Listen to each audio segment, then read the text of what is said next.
C'est un peu du patrimoine culturel congolais en plein cœur de Paris. Au 23 de la rue Vaneau, dans le 7e arrondissement, la librairie Galerie Congo ouvre ses portes aux lecteurs, aux curieux, autant qu'aux connaisseurs de littérature africaine. Bonjour, bienvenue à la librairie Galerie Congo.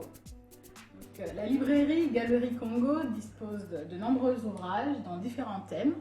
On a de art et vie, tout ce qui est cuisine, gospel, couture et musique. On a des bandes dessinées, on a de la poésie, on a tout ce qui est art et sculpture, des livres jeunesse bien sûr, des romans et tout ce qui est essai. La librairie, c'est également un espace culturel où on organise des événements. Nous exposons également des tableaux, comme actuellement nous avons les tableaux de Kassa, qui est un artiste peintre gabonais. Généralement, nous organisons des tables rondes autour des auteurs, des livres, d'un thème particulier, où nous accueillons de nombreux publics de toute origine. Ça peut être des Africains, des Occidentaux. On est vraiment ouvert à toutes les cultures. Et l'objectif de la librairie, c'est de mettre à découvert toute cette culture africaine qui est en feu. Si l'objectif de la librairie Galerie Congo est de promouvoir à Paris l'art africain et plus particulièrement congolais, il lui faut être connu et visible par le plus grand nombre. C'est la mission de Sylvain Pili, son directeur général. La littérature du Congo, elle a acquis ses lettres de noblesse depuis plus de 60 ans maintenant.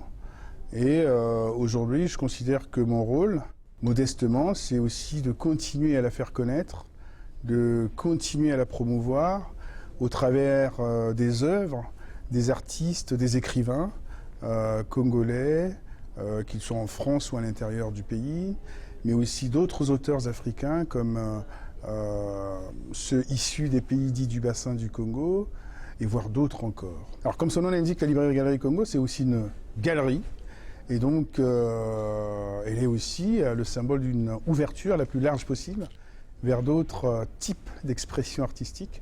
Et nous avons, pour preuve ici à l'UNESCO, invité une jeune artiste qui s'appelle Onvuli Fira et qui nous a fait l'honneur de présenter ses œuvres ici et de faire découvrir encore une autre fois une facette de la culture congolaise, en tout cas des arts à la congolaise.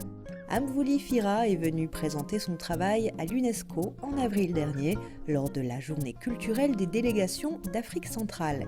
Un style abstrait, Kombassou, Martin Pêcheur Pygmée ou Messager Sagittaire, autant d'oiseaux qui décorent le ciel congolais et dont le plumage fascine Onvuli Fira. Quelle que soit la période de l'année, les oiseaux n'ont pas forcément besoin d'entasser. Les oiseaux n'ont pas besoin de se retrouver avec mille et une choses. Et vous les voyez chantonner au printemps, vous les voyez... J'ai des oiseaux au-dessus de chez moi. Et c'est un plaisir de les entendre tous les matins, c'est un plaisir de les entendre, de les voir voler, c'est un plaisir de les voir... C'est cette idée de liberté, vraiment de liberté. Je ne pourrais pas utiliser un autre mot parce que pour moi c'est le mot qui convient le mieux. Et c'est ce que j'ai voulu exprimer. Mais au-delà de cette liberté-là, j'ai voulu aussi montrer qu'il y avait de très belles espèces au Congo, mais aussi dans le monde.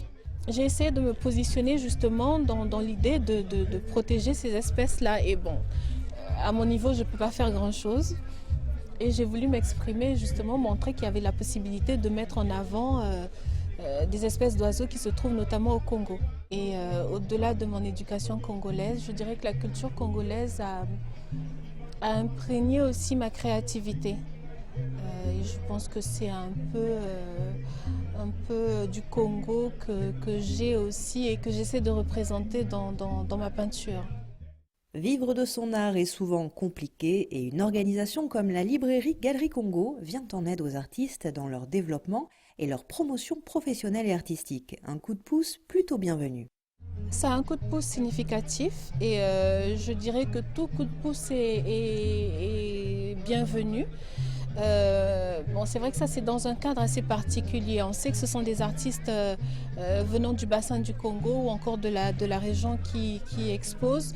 Mais au vu de la visibilité justement de la galerie, de la librairie, mais aussi de l'UNESCO, je pense que c'est vraiment on va dire un coup de pouce nécessaire. Encourager les artistes est une priorité du ministère congolais de la Culture, comme le rappelle son Excellence Jean-Marie Adoua, ambassadeur délégué permanent du Congo auprès de l'UNESCO. Il faut encourager les artistes. Ce qui manque, c'est un peu les motiver. Ils sont un peu trop enfermés sur le national. Il faut qu'ils aillent à l'extérieur. Vous imaginez par exemple l'école de peinture de Poto Poto, qui est très célèbre, mais elle est enfermée sur elle-même au Congo là-bas. Elle ne se vend pas à l'étranger. Ce que fait les galeries du Congo, c'est ce que l'école de peinture de Poto Poto devait faire, par exemple. Vous imaginez, c'est ça, c'est ce qui nous manque. Nos artistes ne se vendent pas à l'extérieur. Ils se contentent de rester au pays. Là. Non, il faut se faire connaître. Et ils ont l'art. Ils sont doués.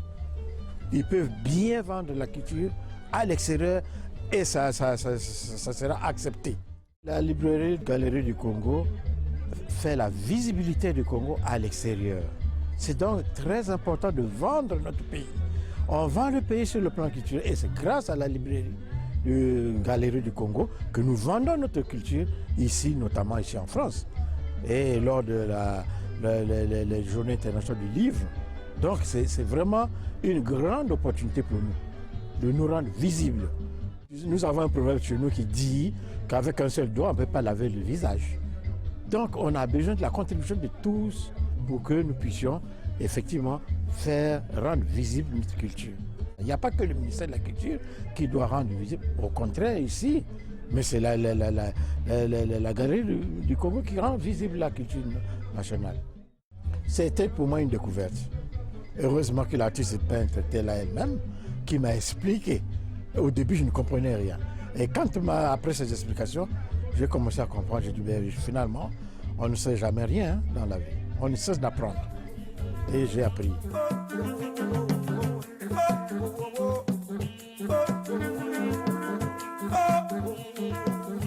Je tiens à remercier notre ambassadeur auprès de l'UNESCO, M. Jean-Marie Adoua, justement, qui nous fait l'honneur, quand c'est nécessaire, de nous inviter ici, la librairie Galerie Congo, pour représenter encore une fois le Congo, pour représenter la diversité culturelle du Congo, donc à travers la littérature, on l'a dit tout à l'heure, mais aussi à travers les autres arts. Et comme on a pu le voir, c'était l'occasion effectivement de présenter le Congo sous plusieurs facettes artistiques. Donc on a eu, y compris des artistes peintres, mais aussi quelques écrivains, puisque nous avons pu participer, donc toujours dans le cadre des activités de l'UNESCO, à la journée du livre, journée mondiale du livre et du droit d'auteur. L'UNESCO organise chaque année la Journée mondiale du livre et du droit d'auteur. L'édition 2017 mettait justement à l'honneur la littérature africaine. Alors nous sommes ici aujourd'hui à l'UNESCO pour célébrer la Journée mondiale du livre et du droit d'auteur. Tous les ans à l'UNESCO a lieu cette célébration qui est une occasion de promouvoir la lecture auprès de tous les publics, plus particulièrement les enfants bien évidemment, et de faire découvrir aussi des maisons d'édition. Cette année, la journée est placée sous le signe de la littérature africaine. Nous avons donc invité des maisons d'édition et des librairies, comme Librairie Galerie Congo, pour qu'ils puissent montrer au public toute la diversité de la littérature africaine. Parce qu'ils ont justement une collection d'ouvrages très riche et très étendue qui va du livre jeunesse au dernier livre dont tout le monde parle et qu'ils ont vraiment une richesse littéraire très intéressante. Sur le stand de la librairie Galerie Congo, plusieurs auteurs étaient venus présenter leurs livres, parmi lesquels Makila Nsika, professeur de français à Londres, devenu mère. Makila Nsika a souhaité renouer avec sa culture congolaise pour mieux la transmettre à ses enfants. C'est à ce moment-là que naît Lukenzo et les mystères de la forêt du Congo. Alors moi je suis née au Congo, je suis congolaise, j'y suis née, j'y ai grandi, je l'ai quitté quand j'avais 11 ans. Avec ma mère qui est française, donc on est rentré en France et Et oui, depuis, j'y retourne régulièrement, enfin autant que je peux. Et une fois avec tous les enfants, je les ai emmenés à l'aventure jusqu'au village de ma grand-mère, sur les routes qui n'existaient pas encore, sur les pistes. Et oui, c'est ce Congo-là que je voulais leur transmettre. Ce sont des enfants qui partent et qui se perdent dans la forêt du Congo, l'un à la recherche de son père, mais c'est aussi la rencontre entre deux enfants de deux cultures différentes.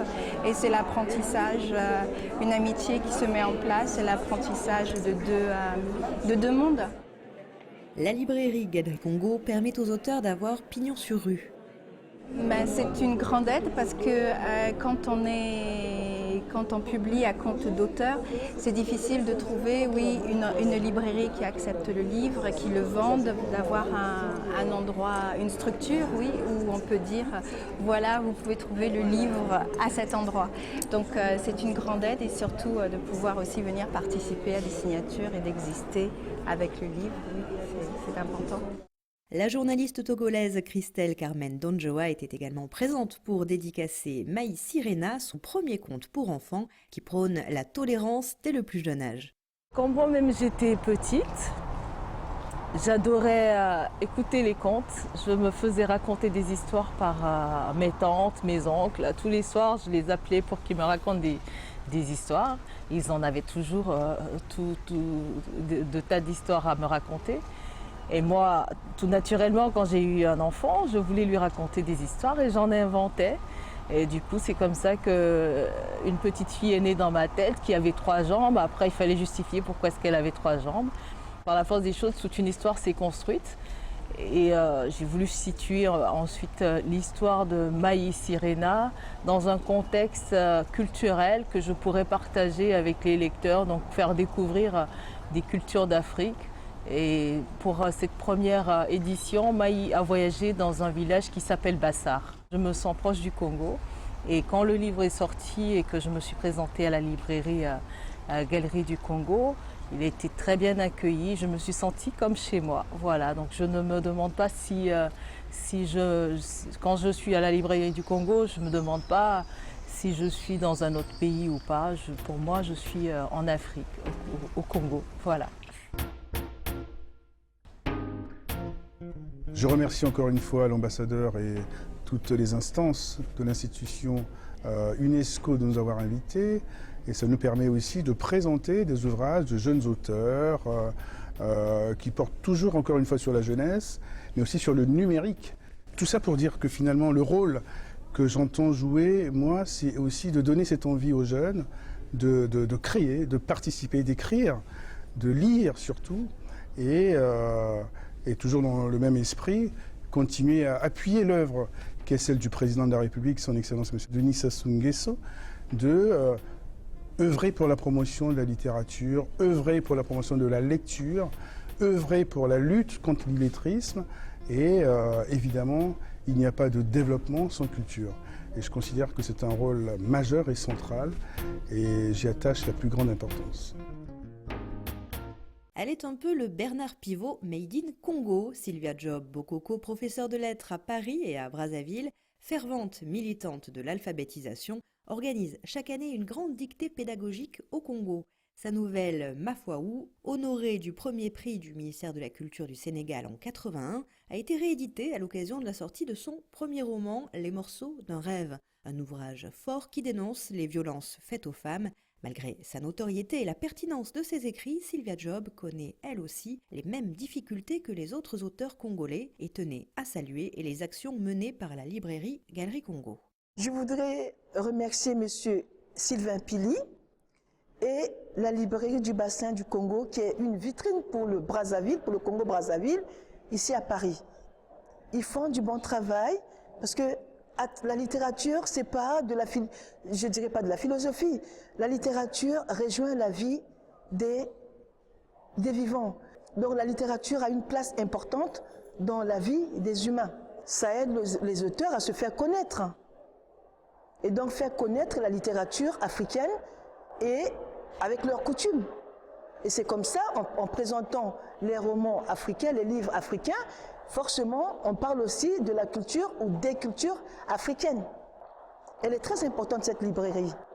Et moi, j'ai vu, quand je passe par là, je vois comment des Français s'arrêtent devant cette librairie et qui découvrent la littérature africaine, donc la vie ou la culture, les cultures africaines. Si Sylvia Job aborde le sujet des violences faites aux femmes à travers son ouvrage Les morceaux d'un rêve, elle n'est pas le seul auteur à travailler cette question. Lors de cette journée mondiale du livre à l'UNESCO, 2 très belles tables rondes étaient organisées, notamment une consacrée à la femme africaine, avec parmi les invités Emily Boom et Yves Bertrand Nguyen Matoko. Les écrivaines sont largement représentées dans les rayons de la librairie Galerie Congo. Tina Ngall, fille de l'écrivain Georges Ngall, fréquentait assidûment le 23 de la rue Vanneau avant d'y être elle-même proposée à la lecture. Alors, la librairie Congo, c'est une longue histoire. Je l'ai connue, ça fait déjà une petite décennie, puisque j'aime beaucoup la littérature et tout ce qui est événementiel. Et elle est bien fournie, comme le nom le dit, Galerie Congo. Donc j'assiste beaucoup à des expositions sur des tableaux. Je fais des connaissances sur des peintres également aussi. Et cette année, comme je suis nouvellement écrivaine et non co-écrivaine, j'ai donc mis mon livre à la librairie Galerie Congo, qui a accepté donc de m'héberger, comme on dit. On peut dire qu'un Africain lit un livre par an. C'est peu, c'est très peu. Alors je suis heureuse qu'il y ait des librairies comme celle de la librairie Galerie Congo, qui met en exergue d'abord les auteurs et écrivains du bassin du Congo. L'avantage, c'est surtout d'être hébergé dans une librairie qui organise beaucoup d'événementiels. Et à ce moment-là, votre livre aussi, par rapport au flux migratoire dans la librairie est vu. Comme aujourd'hui, voilà. La librairie Galerie Congo, c'est l'espace où se retrouve tout le monde, car je considère que l'art n'est pas l'affaire de quelques-uns. L'art, c'est l'affaire de tout le monde. C'est ce qu'il y a de beau, en fait, en chacun d'entre nous. Et je considère que la librairie Galerie Congo, c'est le lieu où devrait se reconnaître chacun d'entre nous pour peu qu'ils aient des choses belles à dire. Et c'est pour ça d'ailleurs qu'on parle de beaux-arts. La porte est ouverte à tout le monde et chacun est libre de venir s'y exprimer, ou en tout cas exprimer ce qu'il a de plus beau en lui. Au beau milieu de cette foule d'auteurs et de lecteurs venus témoigner du dynamisme de la littérature africaine, Guy-Alexandre Sounda venu rencontrer le public de son roman-fiction Confession d'une sardine sans tête, un ouvrage qui nous invite à passer toute une soirée dans l'esprit d'un ancien seigneur de guerre. C'est l'histoire d'un ex-milicien rebelle et qui se retrouve donc à Paris qui après plusieurs années n'arrive pas en fait à tourner la page de cette sombre histoire qu'il a vécue. Et dans sa tête tourne évidemment beaucoup d'images, beaucoup de souvenirs, et notamment les gens qu'il a tués et tous les forfaits, en tout cas les massacres qu'il a commis pendant qu'il était là-bas. Et donc du coup, tout ce passé-là qui ne passe pas. Donc c'est l'histoire d'un passé qui ne passe pas à travers donc la vie de Fabius Mortimer Bartosa, qui est le héros, mais qui est la sardine sans tête. Donc je lui ai donné ce nom-là, comme pour dire que c'était quelqu'un qui a commis un peu l'irréparable et qui essaie de sortir cette parole-là, mais que personne n'écoute en fait. Parce que peut-être sa guérison y dépend. Et il y a des choses qui doivent sortir. Et ces choses-là, quand on ne les sort pas, quand on n'arrive pas à les sortir, eh bien, ça chauffe à l'intérieur. Paru en 2016, Confession d'une sardine sans tête a retenu l'attention de nombreux prix littéraires, mais Guy-Alexandre Sounda en convient, en tant qu'auteur africain, il est difficile de tirer son épingle du jeu sans un peu de soutien. On a juste un seul besoin, c'est qu'on nous lise. C'est tout. Juste voilà, qu'on nous lise, que ce que nous écrivons soit perceptible, lisible, apprécié. Promouvoir la culture africaine, c'est aussi donner un avenir à la jeunesse à travers l'écriture, la peinture, mais aussi l'artisanat. De nombreux jeunes trouvent le moyen de s'exprimer, de s'évader, de se réinventer ou simplement de subsister. Nous qui sommes ici, on doit regarder ce qui se passe là-bas pour aider ces jeunes à s'émerger. C'est pour cela, cette année, nous, on a voulu mettre de l'artisanat parce que c'est un potentiel que les jeunes doivent essayer de mettre en valeur. Les enfants maintenant ne connaissent pas l'histoire du tissu parce que le pagne africain a une histoire. Le pagne africain transmet un message. Donc quand on porte le pagne, on ne porte pas seulement pour le porter, mais on porte le pagne pour traduire un message. Parce que souvent chez nous, on porte des uniformes pour les fêtes, pour les deuils, pour les mariages. C'est ce qui nous lie. Ça fait un lien entre les gens qui ont perdu quelqu'un, ça fait un lien entre les gens qui organisent une fête, un baptême. Donc ça vous met ensemble quelque part. Si vous êtes en uniforme, ça veut dire que vous partagez un même objectif et un objectif commun. Ça, par exemple, c'est des coussins qu'on a fait avec du tissu. C'est l'œil de ma rivale. On appelle ça l'œil de ma rivale. Et ça, c'est des napperons pour les tables basses. C'est tangawissi, c'est du gingembre. Donc ça pique, c'est des bancs comme ça, ça pique un peu. Donc il faut mettre un peu de la chaleur dans le couple un peu. Donc on appelle ça tangawissi. Voilà. Donc c'est ça. Et là-bas c'est kangalopango. Kangalopango c'est les fiançailles. Quand vous voyez des barreaux, ça veut dire qu'une personne quand il vient pour se présenter pour la première fois, il clôture la parcelle pour que quelqu'un d'autre ne vienne plus derrière lui. Donc c'est les fiançailles, kangalopango, c'est ça qu'on donne. Et puis souvent c'est ce pain-là aussi qu'on offre à la future mariée. Ça c'est chéri coco, c'est la noix de coco, chéri coco. Donc quand votre époux vous offre ce pain, ça veut dire qu'il vous aime bien. Parce que vous êtes comme la noix de coco. Voilà. Et que signifie est-ce que ça signifie quelque chose le tissu que vous portez, les différentes formes? Mais yanga na kombote. Yanga masua. Masua makeio. Donc ça veut dire le bateau est parti.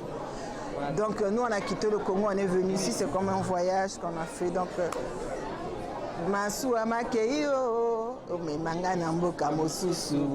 Le bateau est parti démarrer pour emmener dans un autre pays. La bonne humeur et l'ambiance chaleureuse de cette semaine africaine n'en font pas moins oublier les enjeux pour la jeunesse et la création artistique. C'est la jeune artiste Vanessa Anyanya, issue de l'école de peinture de Poto Poto, qui a été choisie pour illustrer le savoir-faire pictural du Congo. En fait, là, j'ai voulu représenter les Mickey. C'est un style de l'école de peinture de Poto Poto d'où j'en sors.